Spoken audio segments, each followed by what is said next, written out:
Welcome to the May 10 edition of the Fireside Chat.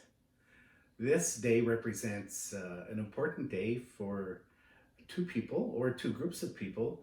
First of all, this is Mother's Day, and happy Mother's Day to all of you who are mothers. Secondly, this is the final day of Mental Health Week, and I thought that what a wonderful way to express both of these important days in the lives of those who are watching than to speak on an ode to gratitude. Ode means a poem that has been written to express thoughts related to a person or a subject. So this is first of all ode to mothers, and then ode to gratitude. And of course, mothers inspire within us the quality of gratitude. As I begin every fireside chat with a little bit of playfulness. And so this morning, I thought I would offer to you a little playfulness around mothers of famous people and what they would say to their children. So let's take a look. Let's begin with Mary quite contrary's mother. I don't mind you having a garden, Mary, but does it have to be growing under your bed? Mona Lisa's mother. After all that money your father and I spent on your braces, Mona, that's the biggest smile you can give us? Or how about Humpty Dumpty's mother? Humpty, if I've told you once, I've told you 100 times not to sit on that wall. But would you listen to me? No. Columbus's mother, I don't care what you've discovered, Christopher. You still could have written. Michelangelo's mother, Mike, can't you paint on walls like other children? Do you have any idea how hard it is to get that stuff off the ceiling? Custer's mother. Now, George, remember what I told you? Don't go biting off more than you can chew. Abraham Lincoln's mother. Again with the stovepipe hat, Abe? Can't you just wear a baseball cap like the other kids? Mary's mother. I'm not upset that your lamb followed you to school, Mary, but I would like to know how he got a better grade than you. Batman's mother. It's a nice car, Bruce, but do you realize how much the insurance is going to be?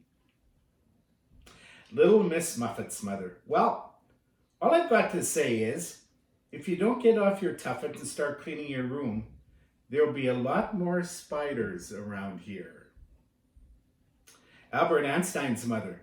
But Albert, it's your senior picture. Can't you do something about your hair?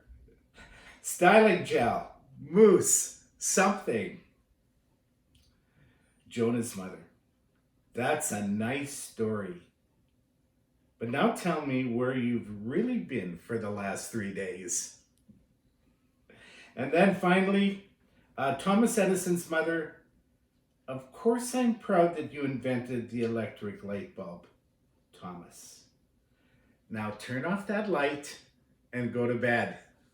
A little bit of playfulness about motherhood, and we hope that all of you mothers will have an amazing day. I mentioned the meaning of ode, and so I want to read this poem, which is an ode to mothers. It's actually, the author is unknown, but it's a beautiful poem, and it's entitled, My Mother Kept a Garden. My mother kept a garden of the heart. She planted all the good things that gave my life its start. She turned me to the sunshine and encouraged me to dream, fostering and nurturing the seeds of self-esteem. And when the winds and rain came, she protected me enough, but not too much, because she knew I need to stand up strong and tough. Her constant good example always taught me right from wrong, markers for my pathway that will last a lifetime long. I am my mother's garden that will last a lifetime long. I am her legacy. And I hope today she feels the love reflected back from me. We hope that this day will be a special day for all of you mothers. As I mentioned at the beginning, this is both Mother's Day and the last day of Mental Health Week. And so what an appropriate time to share with you Ode to Gratitude, as we've also shared Ode to Mothers. In my May the 3rd Fireside Chat, I shared with you an important concept, an important idea, an important project. And that is the most important thing that you can assign to any life experience is its meaning. And the points I gave to you last Sunday was that you would spend some time reflecting on the different meanings that are possible related to your life experience. And then that you would choose the positives of that experience, and that you would throw out the toxic options. And then you would spend some time writing about what you learned about that experience and seek to find where the grace of God is active in your story. Well, during the week, I was asked a very good question via email. And that question was simply this: do you always have to find the positives in a life experience that you have, and in particular, a different life experience?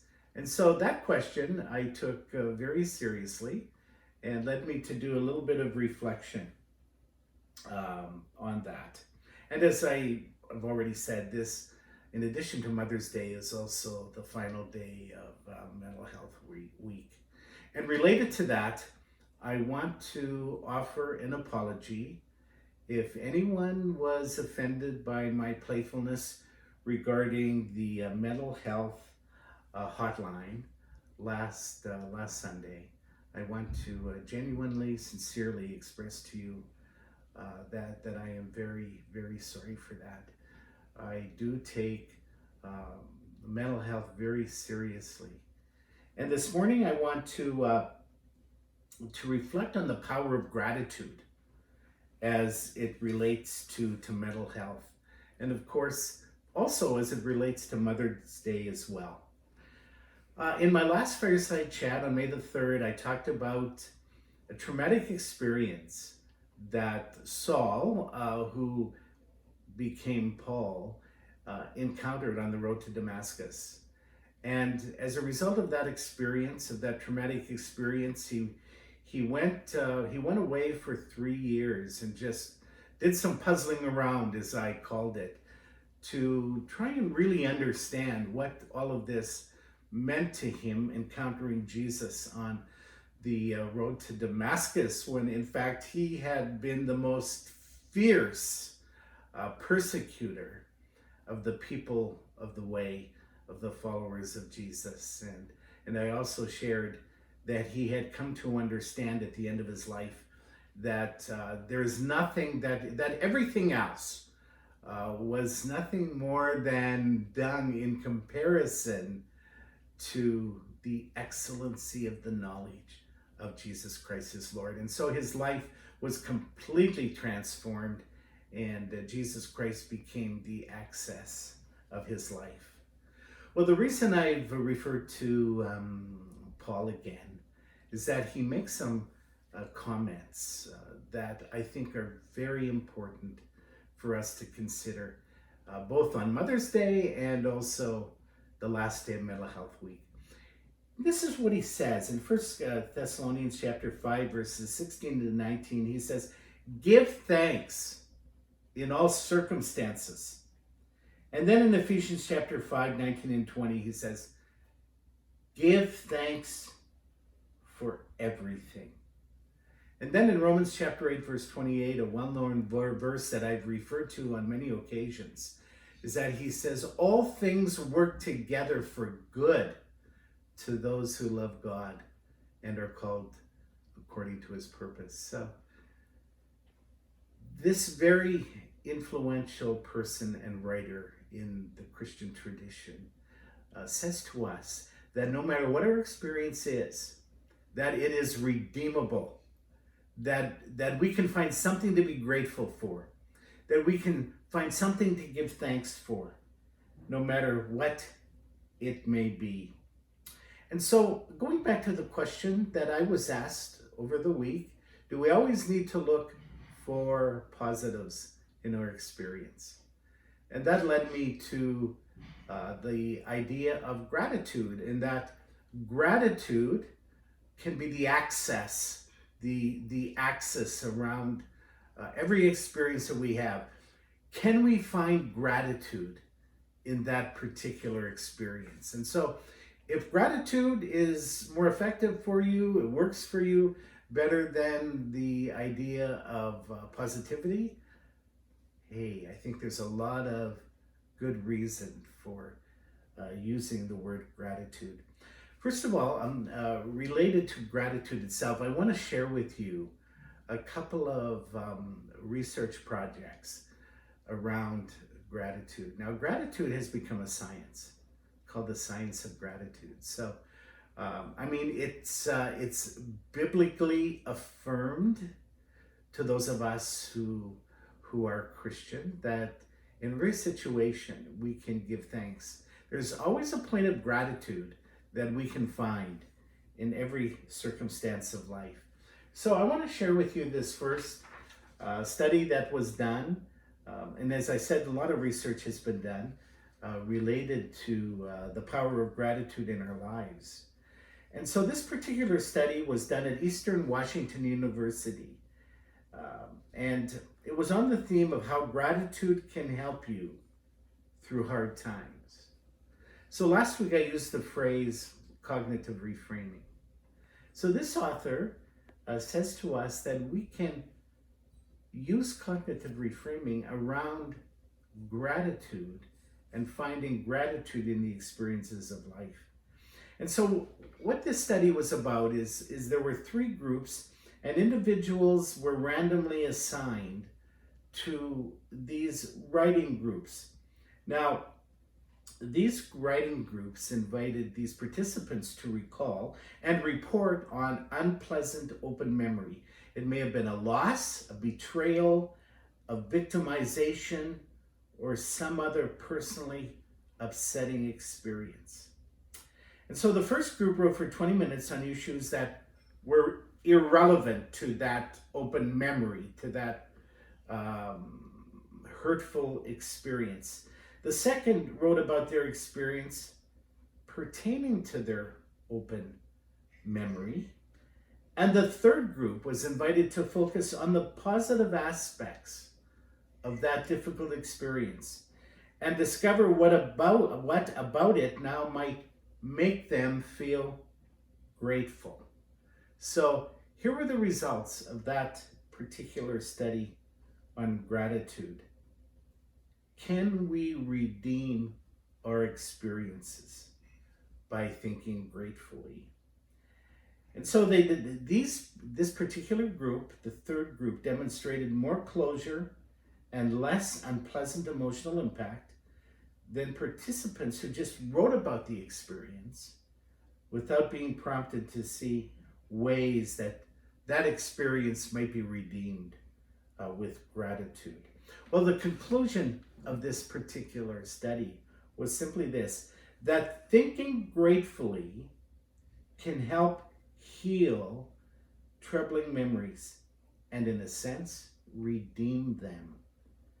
A result that's echoed in many other studies. So through the use of gratitude, we can reframe the difficult experiences of our life and turn them into something that is life-giving.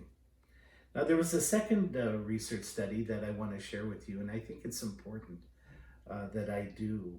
Now, a lot of research study on gratitude relates to the general population, but this particular research study related to those those participants who were already in counseling for mental health issues.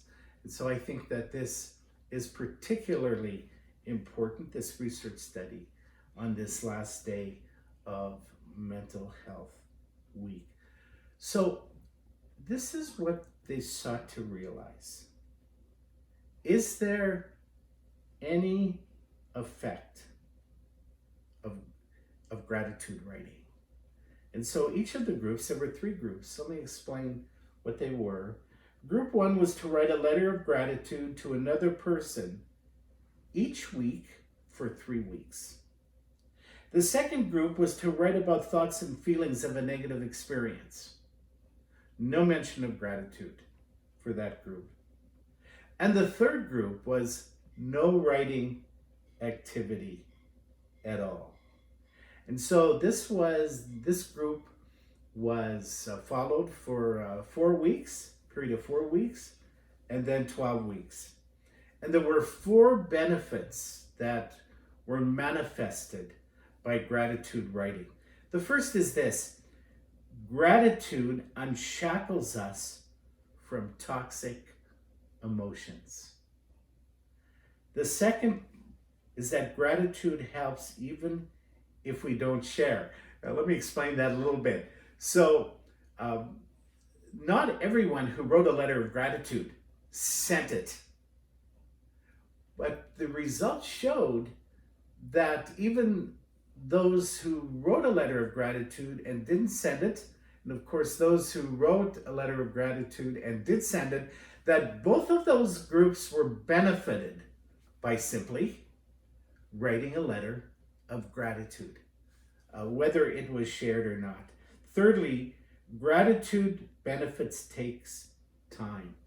So the longer that this process was followed, the longer that gratitude letters were written, the greater the effect, the greater the positive effect it had upon those who were participants. And finally, and I think this is also a very important finding, is that gratitude has lasting effects on the brain.